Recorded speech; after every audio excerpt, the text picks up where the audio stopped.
Donald Trump has always been happy to screw his own supporters, to take their campaign contributions, to pay his legal fees, to promise working-class Americans that he's bringing manufacturing back while he ships it overseas, and really screwing all of us just to help his billionaire buddies who have bought his presidency. And for the most part, MAGA has been okay getting screwed over by Donald Trump. They're a cult. But that's all changed recently. With a tanking market, a collapsing economy, and a Donald Trump that clearly just doesn't care, MAGA now does. And they are lashing out, especially after the post that Donald Trump just made, rubbing it in their face how little he cares. And we are going to get into it all. But before we do, if I could quickly ask you to leave a like on this video. And if you haven't already and you enjoy our channel, to hit that subscribe button. It goes a long way, and it really does mean a lot to me. Now, before we get into this meltdown for MAGA, I want to see a meltdown from one of Donald Trump's senior advisors talking about the ways that he has completely screwed America. Schumer and Nancy Pelosi and President Trump have come out saying we've got to come up with a better policy, a policy that treats our workers fairly compared to everybody else. And now President Trump, true to his word, just like he promised during the campaign, just like he put into his campaign platform, he's delivering on his word. Right, but he also said prices were going to come down, and he just conceded the prices are going to go up. Also on Truth Social, the president retweeted a post that said the market drop was part of a deliberate strategy to force the Fed to lower interest rates. Is that the president's strategy? If not, why did he post it? Yeah, that, the bottom line is the president has been talking about tariffs for 40 years, and this has been absolutely the policy that he's focused on in the campaign and throughout his political career. And, the cyclical cycle of the Fed, it comes and goes. That's a different matter. But this is President Trump's desired policy. He's been arguing for it ever since, I think he was on The View 30, 40 years ago. And it's exactly, the baseline tariff is exactly what he put into the convention. So, but this is not a surprise for anyone. Is it his strategy to force the Fed to lower interest rates, and that the market crash was part of that strategy? We understand the Fed is an independent agency. We respect the independence of the Fed. So but the president's allowed to have an opinion. Absolutely, the president's allowed to have an opinion. But there's not going to be any political coercion over the Fed, for sure. So that is his strategy, tank the market so the Fed lowers interest rates? No. Well, you just said the president's allowed to have an opinion. Is that his opinion or not? He's not trying to take the market. He's trying to deliver for American workers. And, I mean, what would you have him do? Again, real wages down 15 years in a row under the previous policy, and that's why Americans voted for him. They brought him in to turn the economy around for the American worker, and that's what he's focused on. I'm just trying to get some clarity. Is that the president's strategy? Clarity. No, is that the president's strategy or not? He posted it. He said the strategy is for the markets to crash so the Fed lowers interest rates. It's not a strategy for the markets to crash. It is not a strategy for the markets to crash. It's a strategy to create a golden age in America for the American worker. That's his strategy. JP Morgan. They are just admitting it at this point. It seems like it is Donald Trump's intention to destroy the markets. Donald Trump is fine to see our economy collapse. He thinks it's a part of this grand scheme that he has. He's playing 4D chess. He's just seeing all the moves differently. How? This is a guy who screwed up his own tariff formula, who's tariffing penguins. All the while he's on the golf course, not caring about the effect that it has on actual people. Donald Trump has already gotten out. He's good. He's still raking in his crypto money. He's going to scam his supporters for every last dime, all while he is hitting 18 a day. And Adam Schiff called him out for that right here. Unfortunately, he's wrecking our economy. I think people have seen their retirement savings on fire, and there he is out on the golf course. That may end up being the most enduring image of the Trump presidency. That is the president out on a golf cart while people's retirement is in flames. The Treasury Secretary saying that people aren't looking at where the retirement savings are. Maybe he doesn't have to. He's got the wealth. He doesn't have to. Maybe the president with his wealth doesn't have to. But what I'm hearing from Californians is those that have just retired, those who are on the eve of retiring, they're terrified of this. And I hope and pray we stay out of recession, but if we head into a recession, it will be the Trump recession. He will completely own it. This is a completely self-destructive economic act that he's engaged in. Donald Trump is golfing. Americans are terrified, and they are responding. MAGA, online, in droves calling out Donald Trump.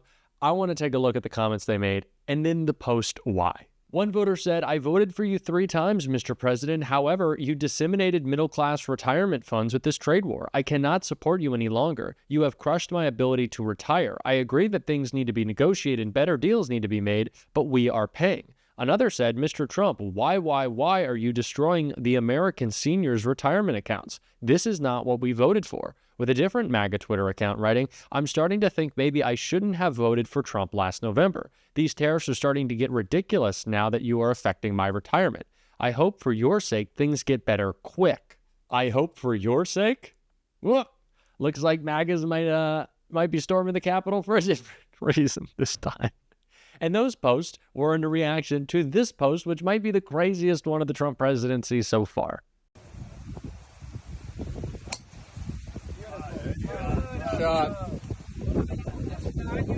Donald Trump shared that from his official account. He thought now is the time to show them to do a check out this drive. This is absurdity. People are losing their retirements, their jobs, houses are next. Donald Trump doesn't care as long as he is on the golf course, apparently.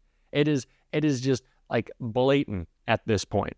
He could not care less. It is all about him. It is shocking. And thankfully, we see the opposite of that with Democrats, who are doing everything they can, giving their all to call this out. And of course, you probably know I'm talking about Cory Booker, who has not stopped since that 25-hour filibuster and continued to shred Donald Trump in an interview today. I know millions of Americans who are living paycheck to paycheck, who already in their administration have seen rising prices, even though he promised they would go down, rising inflation, even though he promised it would go down. And now they're bracing themselves for seeing their monthly bills go up because of what this president did, and that will devastate them. And this is all happening in the backdrop of what happened in the Senate this week, where they're pushing an extension of the Trump tax cuts that overwhelmingly went to the wealthiest of Americans. It's going to blow another multiple trillion-dollar hole in our deficit, but they're doing all of that, and they're going to pay for it by savaging Medicaid, which millions of Americans rely on to meet their financial challenges, to meet their health care challenges. And that is scary. I had a town hall yesterday where parents of disabled children, where parents that are taking care of their elders, all told awful stories that even a 5% cut in the services they get will send their families into chaos. And again, they asked why? Why?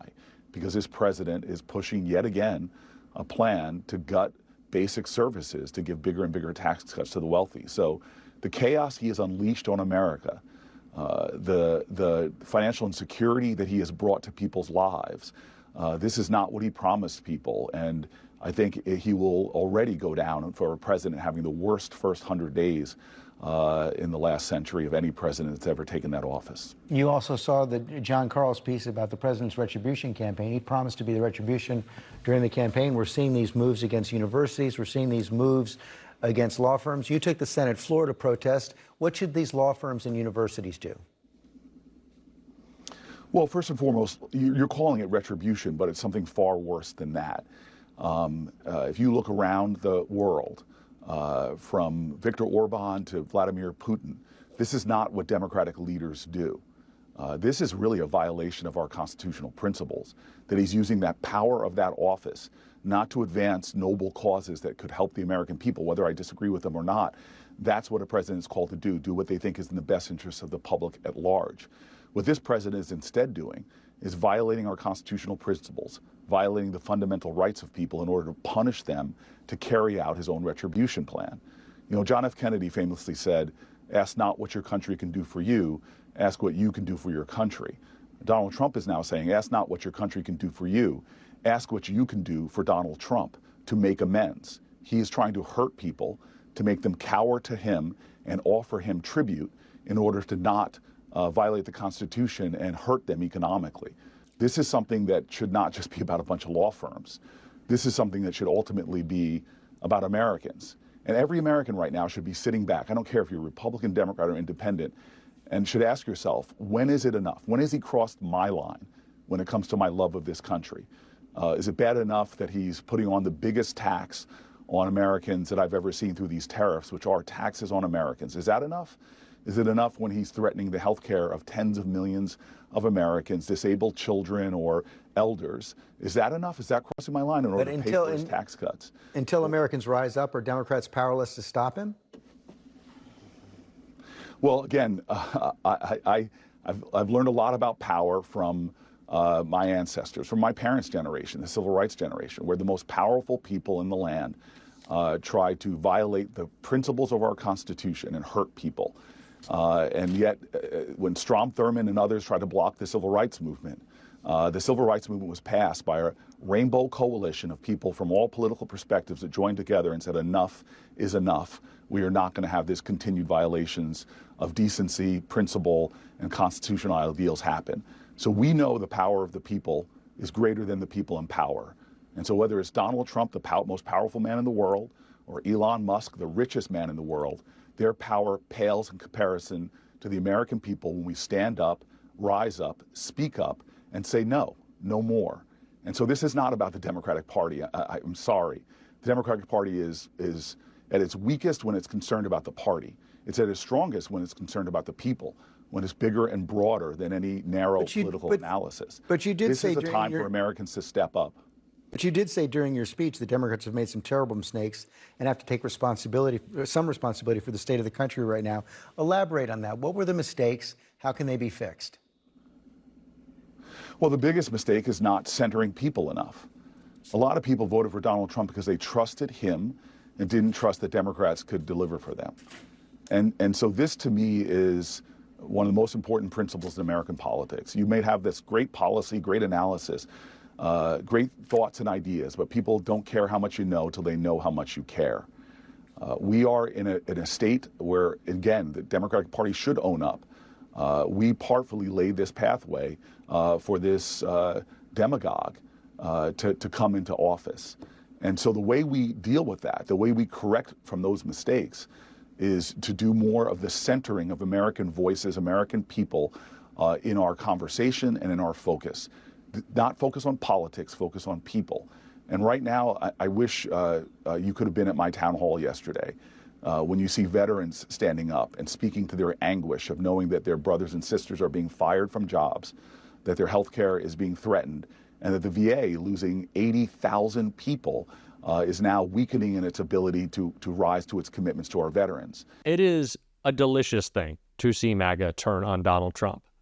But it is not just enough to revel in it. We also have to capitalize on it and bring these people into our coalition ahead of the midterms. We saw it happen in Florida, and seats that unfortunately we did not win, but were far closer than anyone could have expected. And of course, that blowout win in Wisconsin.